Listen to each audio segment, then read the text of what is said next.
Hello students, good morning. यह हमारा तीसरा पाठ है आंकड़ों का संगठन एवं व्यवस्थीकरण। यह हमारा पहला प्रश्न है, वर्गीकरण किसे कहते हैं? उत्तर है, वर्गीकरण एक क्रिया है जिसके द्वारा समान तथा असमान आंकड़ों को विभिन्न वर्गों के क्रम के अनुसार प्रस्तुत किया जाता है। समान और असमान आंकड़ों को वर्गों के क्रम के अनुसार जहाँ प्रस्तुत किया जाता है उसे वर्गीकरण कहते हैं। वर्गीकरण की दो मुख्य विशेषताएं बताइए। आंकड़ों को विभिन्न वर्गों में बांटना, ये पहली विशेषता है। दूसरी विशेषता है, समान इकाइयों को एक वर्ग में तथा असमान इकाइयों को दूसरे वर्ग में रखा जाता है। यह वर्गीकरण की विशेषता है। वर्गीकरण के दो उद्देश्य बताइए। आंकड़ों को सरल एवं संक्षिप्त रूप में प्रकट करना, ये पहला उद्देश्य है। दूसरा उद्देश्य है, आंकड़ों को व्यवस्थित रूप से वैज्ञानिक आधार प्रदान करना। चौथा प्रश्न है, भौगोलिक वर्गीकरण से क्या आशय है? जब वर्गीकरण आंकड़ों की स्थिति एवं भौगोलिक विभिन्नता के आधार पर किया जाता है तो उसे भौगोलिक वर्गीकरण कहते हैं। अगला प्रश्न देखिए, समय अनुसार वर्गीकरण से क्या आशय है? जब आंकड़ों का वर्गीकरण समय के आधार पर किया जाता है तो इसे समय अनुसार वर्गीकरण कहते हैं। गुणात्मक वर्गीकरण से क्या आशय है?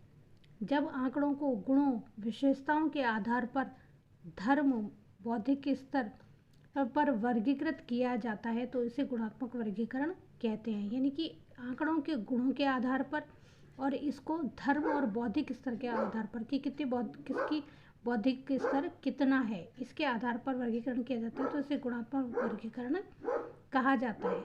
चर किसे कहते हैं? अगला प्रश्न है, चर किसे कहते हैं? किसी तथ्य की एक विशेषता जिसे संख्याओं के रूप में मापा जा सकता है चर कहलाती है। खंडित या विभिन्न चर से क्या आशय है?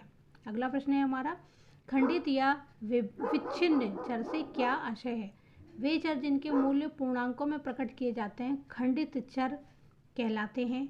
ये निश्चित संख्या में व्यक्त किए जाते हैं, भिन्नात्मक संख्या में नहीं।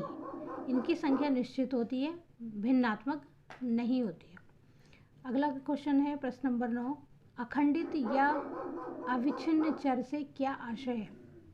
वे चर जो निरंतर धीरे धीरे बढ़ते हैं अखंडित चर कहलाते हैं।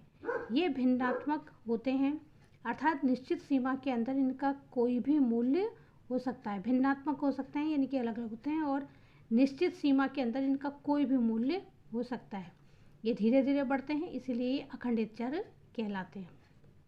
प्रश्न नंबर 10, श्रृंखला को परिभाषित कीजिए। यहाँ पर हमें श्रृंखला को परिभाषित करना है। श्रृंखला उन आंकड़ों या आंकड़ों के गुणों को कहते हैं जो किसी तर्कपूर्ण क्रम के अनुसार व्यवस्थित किए जाते हैं। ये हेरोस-सैक्राइस्ट की परिभाषा है कि श्रृंखला उन आंकड़ों या आंकड़ों के गुणों को कहते हैं जो किसी तर्कपूर्ण क्रम के अनुसार व्यवस्थित किए जाते हैं। निम्नलिखित आंकड़े 11वीं कक्षा में अर्थशास्त्र में प्राप्त होते हैं। ये आंकड़े दिए गए हैं और इन अंकों को हमें आरोही और अवरोही क्रम में लिखना है। जैसे 50, 37, 24, 30, 42, 18, 25, 15, 35 और 45 ये अर्थशास्त्र के आंकड़े हैं। इनको हमें आरोही और अवरोही दोनों ही क्रमों में लिखना है।